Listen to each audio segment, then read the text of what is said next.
Getting Started with GraphQL with Daniel Phiri. But yeah, thanks for having me. I'm very excited to be here. And sorry for the delay. Today I'll be presenting something I call GraphQL 101. So this is a workshop slash talk. I'm going to give everyone a link to the resources.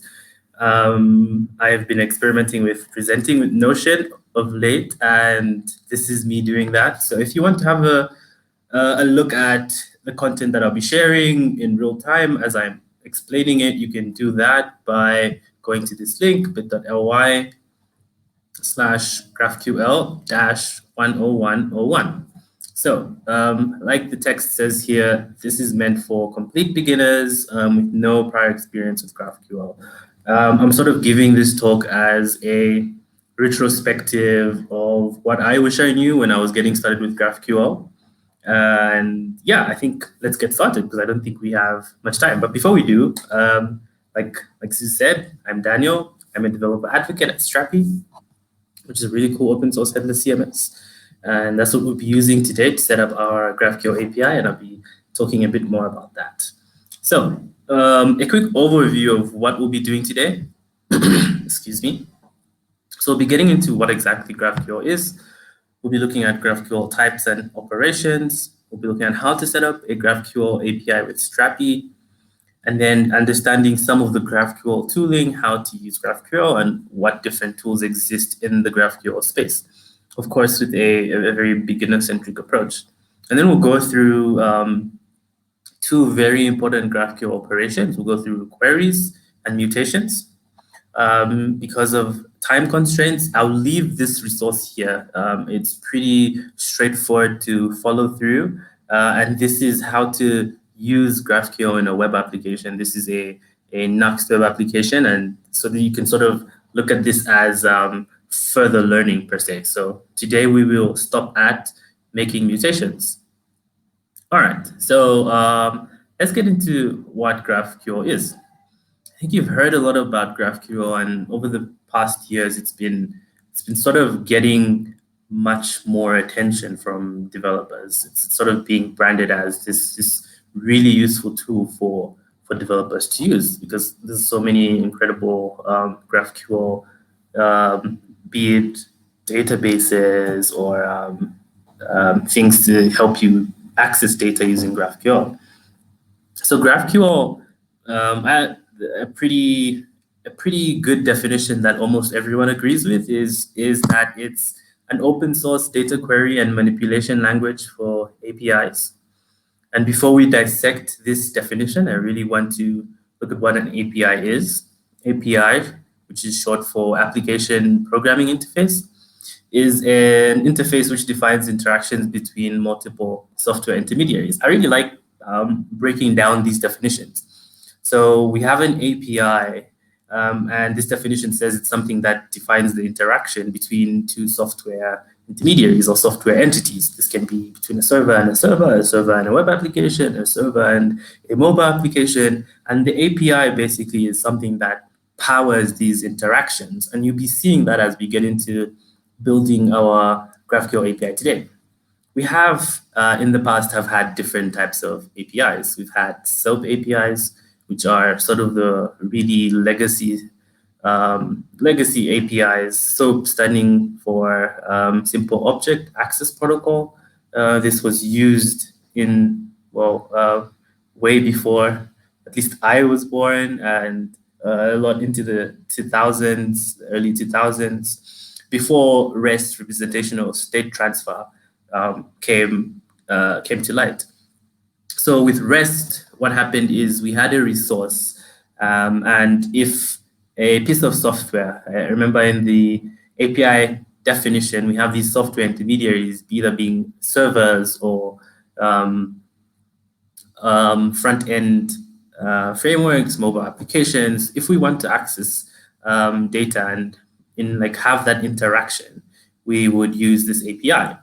And I want to talk a bit about REST, and I'll sort of do some, let's call this dynamic. So I have a website, and that's magamvis.dev. And I probably have a few endpoints here. And with REST, this is what an endpoint would look like. So I have like version 1 because you version your REST endpoints. And I want to get my my speaker picture. So it would probably be speaker details. So this would be how I access my speaker details.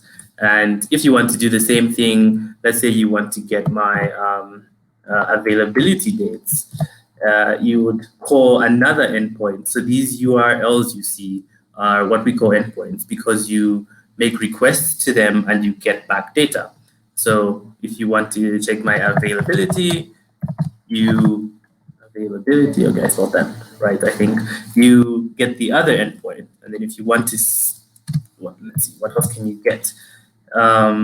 Previous talks, maybe.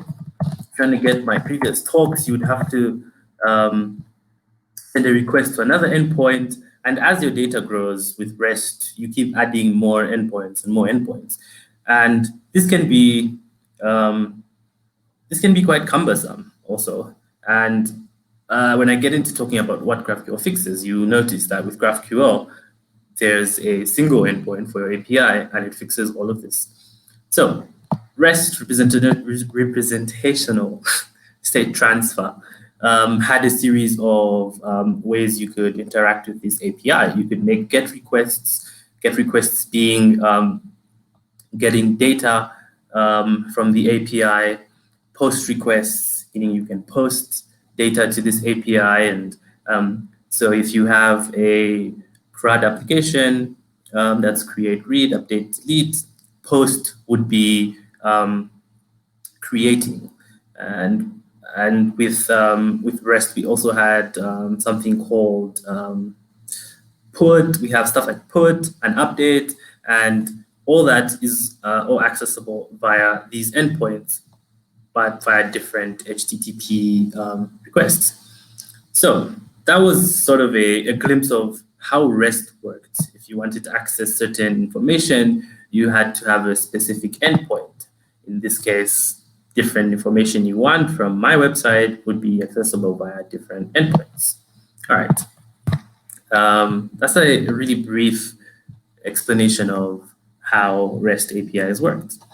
Now, when we requested data from a REST API, it returned every single entry or every single characteristic or attribute from that endpoint. Sometimes you don't want this. Sometimes you want very specific information.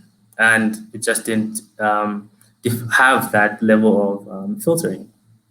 And this is sort of what GraphQL brings to the table. So besides all these advantages that I'll be mentioning, GraphQL starts with a single endpoint.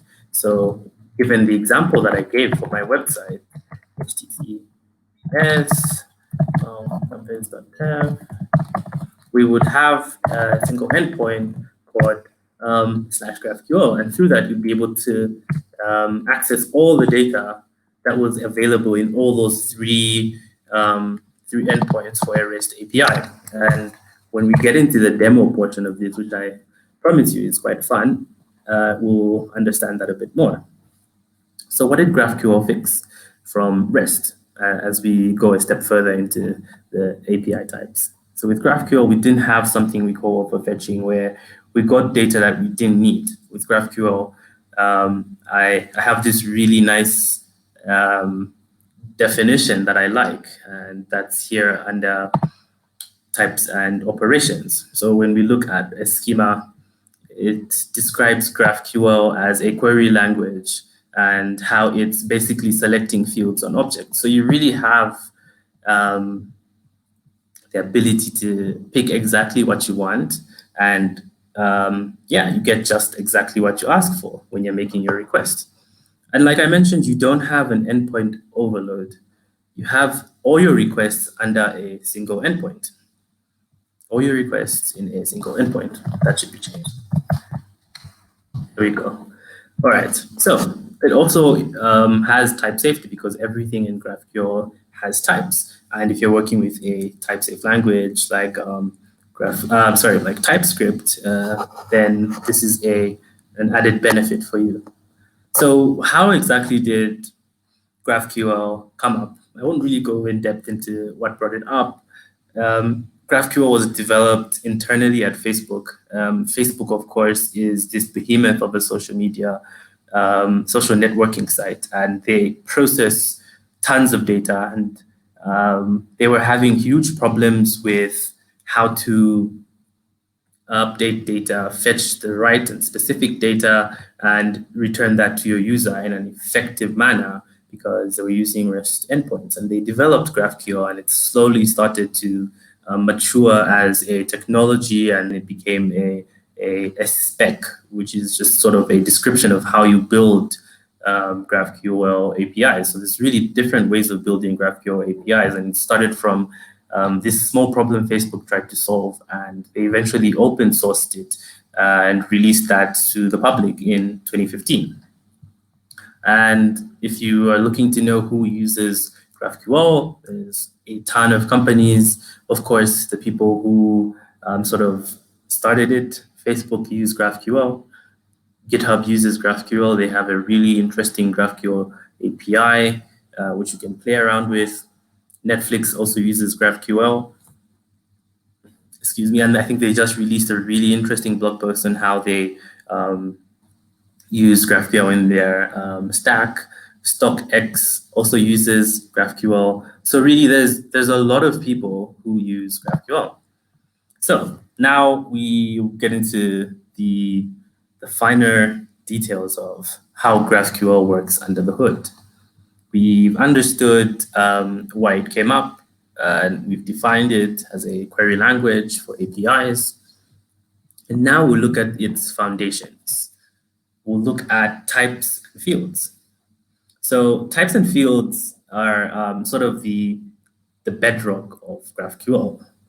GraphQL is very explicit in everything from what you can pick to what, and it always tells you what's available. So we have these types and fields, which really just provide and describe the functionality of the service. And I really like to give this example of countries. We have a query field, which also is a GraphQL operation. We'll get into this a bit later. And we sort of describe, this is, how do I describe this? This is a description of a very simple GraphQL server where we have a query, which is an operation. And in that query, we're able to access a location. And in accessing that location, we are returned a type country. And we also describe country, because in GraphQL, everything is described. So country here is described. We have an object, country, and inside country, we have a description of what data is available in this object. So remember, I mentioned the type safety. So we have an ID field that is of type ID. We have a name field that is of type string. We have a capital field of type string also. So what this is really just describing the object and what data is accessible via that object. So whenever we query a location in our API, what we're really saying is, give me country and all the fields inside country. And that's how GraphQL works. So here is a more accurate example of, a more real world example of what a query would look like. So like I mentioned, whenever we query or whenever we request this location data, we get back the country object, and we get back the fields inside that object. And then we have the choice of picking exactly what fields we want inside that object, like we have done here. We query the location object, and we sort of pick out exactly what we want. So we only want the name field and the capital field, and we put that out. And when we make this GraphQL request, this is a GraphQL query, we get back this JSON type. So it gives us our actual data. And I think, sorry about that. So I think now it's starting to make a bit more sense when I said you get back exactly what you ask for. So we asked for a location and the name and capital fields of the location, and we get exactly that back. So we get Zambia as the location name and the capital city, Lusaka. Great. So now we can talk a bit about the schema, because I think we've sort of built on how we have types and fields in GraphQL. So now we can talk about schemas. I really like to think of our GraphQL schema as a dictionary. So it just describes your service. Your service, I'll use service, I'll use the word API. It sort of describes what is available in your API. And like I mentioned, one of my favorite descriptions of GraphQL is it's a query language that is about picking fields, about selecting fields on objects. And I really want to stress this. So we have an object country, and inside country we have a certain number of fields. And really with our query language, this query we're making, we're really just selecting exactly what fields we want from this object. And rather than having multiple endpoints to access data, we just pick out different fields from objects. And yeah, I really like that explanation. So the most basic components of a GraphQL schema are, of course, the object types, which we described. We have the query object type, which is a sort of a built-in object type to help us get data. And we have the country object type also. And these, like I mentioned, sort of represent what you can fetch from your service. And the schema sort of lies and describes your whole service, what objects are available and what fields those objects have. And this is an example of a schema where we have two different objects, query and country, and we have a description of the fields inside each object. So we have the location field that is of type country, and that is there. So like I mentioned, whenever we want the location, we're given access to the fields inside this country type.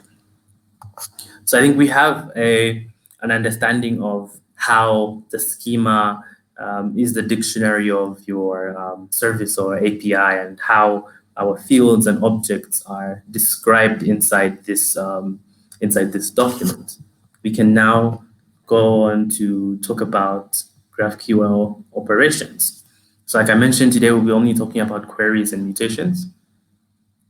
Every GraphQL service has a query type, like I mentioned. It's like sort of built in. And a service may or may not have a mutation type. This is something that you can choose to put into your service when making that. So these two objects, mutations and queries, are sort of like an entry point into our GraphQL API. And when starting to make a query, we have to sort of describe, when running any GraphQL operations, we have to, of course, first describe what operation we want to run. So that's usually a query, like we've done here, or a mutation, like I'll be showing you a bit later. So this is a much more refined description of what a query operation would look like. So we have our query operation, we have defined that here, and we have our object location that we want to access. And inside location, of course, because remember from the schema I showed, location returns the fields inside the country object. We've chosen to pick out the name field and the capital field. And we've added another object here called language. So language, we put this object here and we sort of want to get the fields inside it. And we've chosen to get the origin field. And this is how you build out your query. You have your object, then you describe the fields inside it. And we use these curly brackets as the query syntax for fields inside certain objects. Just like we wrap all the objects we want inside the query object using the curly brackets. So that's the query operations. Now we're getting into mutations. And let me just have a sip of water. Okay. Great.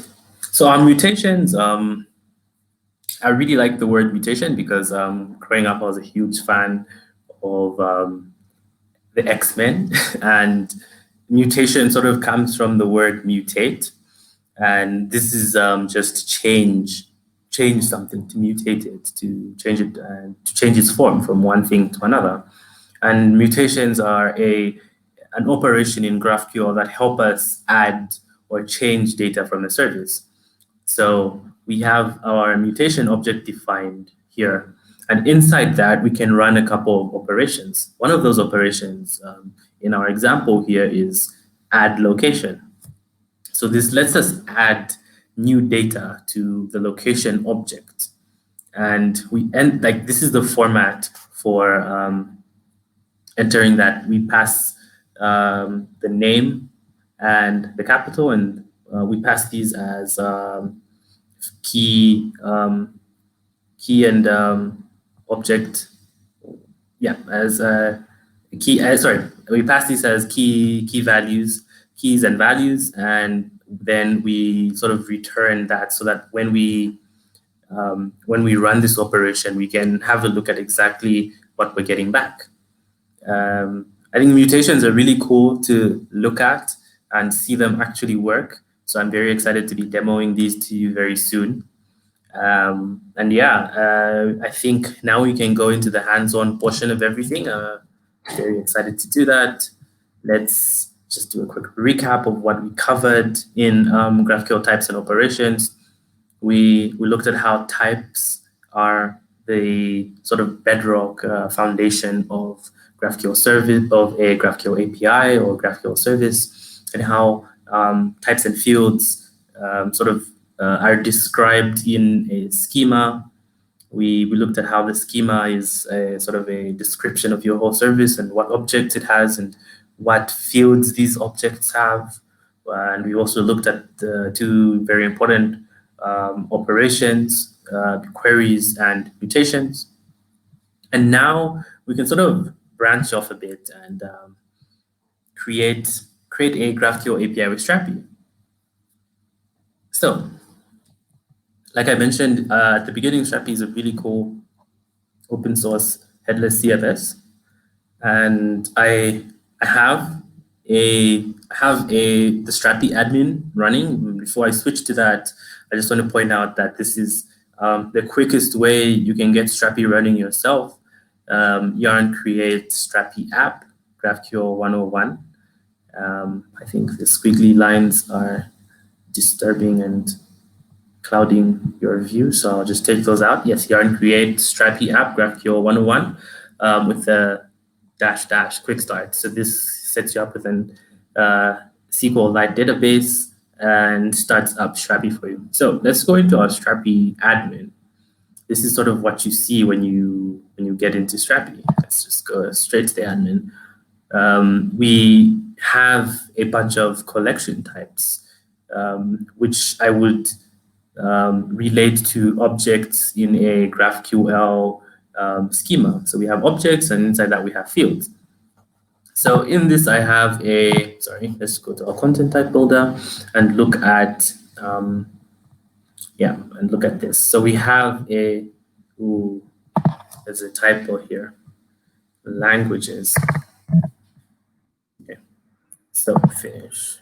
For the server to restart, but yes, inside this languages object, let's call it that, we have two fields. We have the name field and the country of origin field. And before we can query this GraphQL API, we need to enable GraphQL for Strapi.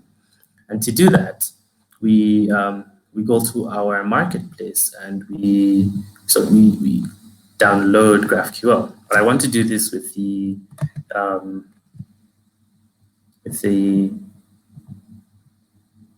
okay, yeah. So this is already installed. I'll just refresh that, and yeah, there we go, already installed. Let's just add some data quickly. Let's test my knowledge of languages. That is Spanish.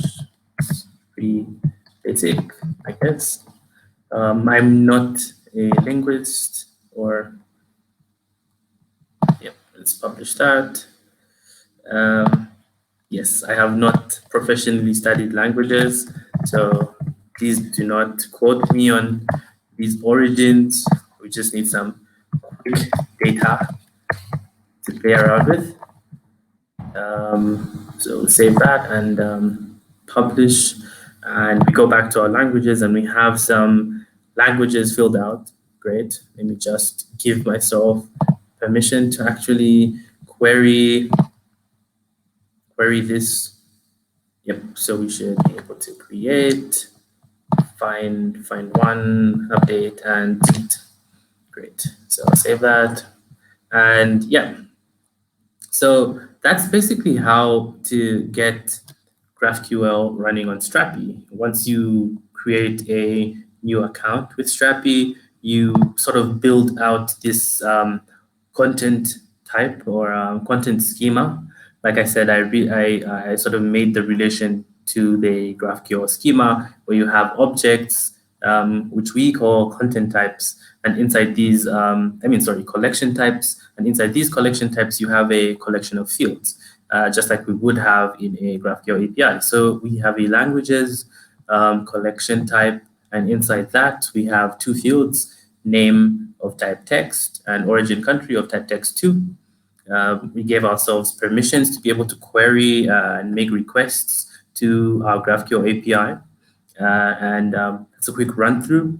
So before we actually get into playing with GraphQL, I want to explain some GraphQL tooling. So what is behind GraphQL? I think I showed you examples of queries, but I haven't really gone into what this query looks like. So whenever we make GraphQL requests, what we are really doing is sending a post request to a GraphQL server, and inside this post request, we have a JSON body, and that JSON body is whatever GraphQL operation we want to run. So going back to GraphQL operations again, let's just have a quick look at what a query would look like. So a query, Notion just taking a bit more time to load. Yep, there we go. So this is what a query would look like. So when we send that post request to a GraphQL server, we send a JSON body which contains this this data, and this is really telling your server exactly what you want. So you're saying, I'm trying to run a query on this API, and for this query, I want to access this object, and from that object, I want these fields, but I also want another object, and from that object, I want this field. So it's like I said, it's basically sort of just picking out fields from objects. And that's exactly what happens when making a GraphQL request. We're just sending a post request with a JSON body. And the server responds with exactly what data we requested in our query and our mutation. Yeah, so a tool I will be using very soon is called the GraphQL Playground. So this is a graphical interactive in-browser GraphQL integrated development environment, IDE for short, that was created by a company called Prisma and is based on a tool called GraphQL. So GraphQL described here is also an IDE that enables you to construct queries by clicking through different fields. So we won't be using GraphQL, we'll be using something called a GraphQL API. But just to, I'm explaining both because depending on what GraphQL Playground you're using, what GraphQL server you're interacting with, you could either be interacting with it using a GraphQL Playground or a GraphQL. I pronounce it GraphQL. I hope that's the right way to say it. It sounds cooler than GraphQL, to be honest. So great, yeah. So the playground, like we'll see, has some really basic features like syntax highlighting, intelligent types, and real-time error highlighting. Hopefully I don't get to make any big errors, so we won't have to see that. But yeah, we'll access the GraphQL playground, and this is exactly that. I'll just zoom in. Yep, this looks much nicer. So like I mentioned, remember, we only have a single endpoint, and from that single endpoint, we're able to access all our data, all the data in our GraphQL API. So let's, like it's asking us to, let's start writing a few queries. So we want to describe what operation we want to run first. And it's also good practice to name your query. So let's name this get language, right? And now we can sort of cherry pick what objects we want. So we have languages inside our as an object that we want to pick out. And one really cool thing about using this GraphQL playground is something called docs. So you have a description of what operations you can run and how to run these operations. So if you aren't really sure of what data is in your or is on a certain object, you can simply go to the docs, click that object. So we have languages, and it gives us exactly what types are inside and what arguments we can have on this object. So we want to get the name and the string, the name and the origin country from the languages object. And I think this is a real life example of the schema and the description of your objects that I was talking about. So we have the object here, object type called languages, which is exactly what we're querying. And it has the field name and the type of the field described in the docs also. And it has this for every single object in our API. So that's something that's really cool to use. And I definitely use it a lot. So great, we want to access the languages object, and we want to pick the name field and the ID. We don't want the ID. See, we can pick, if we don't want the ID, we don't have to get it. We want the origin country. So when we run our query by pressing this, we get exactly that back. So we have Spanish from Spain, English from England.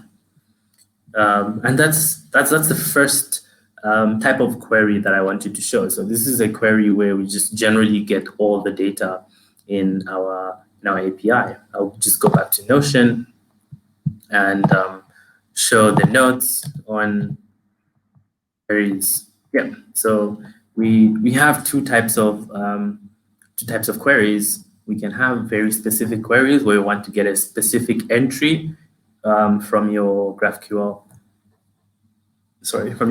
server. And we have general queries like we just ran, where we can get every single entry in the GraphQL server. So let's try and run a specific query here. So we'll go back to our playground and just do away with this. And our object is different now. Our object is not plural, it's singular. So we only want to get the object that has the ID of 2. And when we find that, we should return the name field and the origin country field. So when we run this, we should only get a single response. Great. So English and England are the items with the ID of 2. We can change that with ID 1 and we'll get back Spanish. And this is sort of the specific query we can get where we have an argument here. We're being very specific with exactly what we want. We only want to get the entry whose ID is 1 or 2. 1 in this case, of course. And yeah, that is how to go over the two types of queries: general queries and specific queries. I'm very excited to get into mutations because I think it's really cool to see things change programmatically. So like I mentioned, mutations are changing data or updating data. And we sort of have different, we sort of have different ways of doing, different types of ways we can mutate or change data. We can create data, we can update data, or we can delete data. So let's try a mutation out. Let's go back to our playground. You can have a new tab where you can try out different things in case you don't want to lose your in case you don't want to lose your operations. So like I mentioned, you should always name your GraphQL operations because it makes it much easier. So we want to let's create entry, create language. Let's just stick with cool. So there is the error highlighting that we mentioned. So because I haven't finished typing this out, it's bugging me to follow the rules. So yes, we want to run a mutation. Okay, so we've called our mutation create language, and so the operation. So I want to use this as an example of how you can use the docs. I know to add a language, we use add language. Is it add language? It's create language. Yes, so it's create language. If you are unsure, like I mentioned, the docs are a really good place to go. If you scroll down to mutations, you can see that you have 3 operations here: create language, update language, delete language. And you can look at how what method you're supposed to use and how you're supposed to pass data into them. So let's do just that. We have an input here, and inside our input, we want to describe our data, and inside our data, we have to enter the information as a key value pair. So we have the name, which let's see, what other languages exist? French. Yes, so French is a real language. French, and then we have origin country, assuming that's France. And then, we can now sort of describe the language. I'm sorry, I'm getting the format wrong. So we have, okay, there we go. Then language. Oops, this is the downside. I think we have to do that. Yep, there we go. So language, and then name and origin country. So we are going to create a new language, and we're passing this data, French and France, into our API. So we're adding this into Strapi using the mutation operation. So I think if you go back to the console and look at what data is inside Strapi, you should see French. We did not add it like we did at first. We used the API to do that. And just so that I can just show you this contrast, I would do it again for another language. So we only have 3 languages right now, and I will add another language. I'll add my local language. So I speak a language called Nyanja, and the origin country is disputed. But I frankly think it's Malawi. So let's be very specific with it. It's called Chinyanja. Origin country is Malawi, and when we run this, we get exactly that back: Chinyanja, origin country Malawi. And if we go back to Strapi, refresh our page, we should see Chinyanja from Malawi. And that is the first type of mutation I want to talk about. Let me try and breeze through the rest so I can leave some time for questions. Next, I want to talk about updating information. So let's let's dispute this claim. Let's say Chinyanja was not from Malawi. Let's say it was from Zambia, where I'm currently based. Let's update that to say Chinyanja is from Zambia. So let's create a mutation to update data. So see, naming your mutations makes it really nice to keep track of what's where. So we'll have a mutation, we'll call this update language, and we have the update, we update language where, yes. So we need to use the keyword where. Oh, sorry. So where ID, is that the way to do it? I don't think so. Oh, okay, key value here. So where ID is, let's make a query and get, let's make a general query so we can get back all our data. So Chinyan, we want the ID. So let's add ID, now we need it. So the ID of Chinyanja is 4. So we go back to our new tab where ID is 4.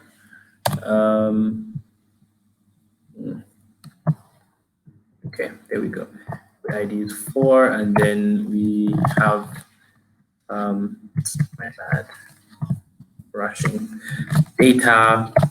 So even this is key value there. So name is, what is it again? Chinyanja. And the origin country. So we're updating this information to make the origin country Zambia. And then, yeah, that's pretty much it. And let's describe language. And then we return the name and the origin country. So this is our mutation to update the language. When we run this, it says, tells us we've updated the language, Chinyanja, Zambia. So we can run another query, and Chinyanja now says Zambia. We can do the same in Strapi and refresh. Chinyanja should now say Zambia. There we go. Let's quickly storm through the last type of mutation I want to talk about, which is deleting data. We need to be able to delete data in our APIs. So let's. I think you're sort of getting the gist of how things go and how we structure things and what we're supposed to put where. So like always, when making a request or any type of GraphQL operation, we have to define what request this is. In this case, this is a mutation. We call our mutation, let's call it delete language. Oops. Yeah, we call it delete language. And then we use our actual, sorry.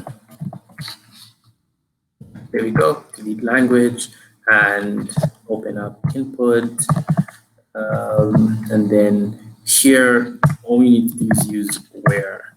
And like I mentioned, using that key value. So we want to delete where the ID is. Let's see. So we could probably delete English. Yes, let's do that.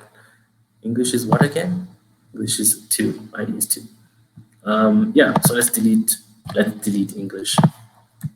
Close that, and so we can display the data we're getting back, origin country, and the name. There we go, English deleted.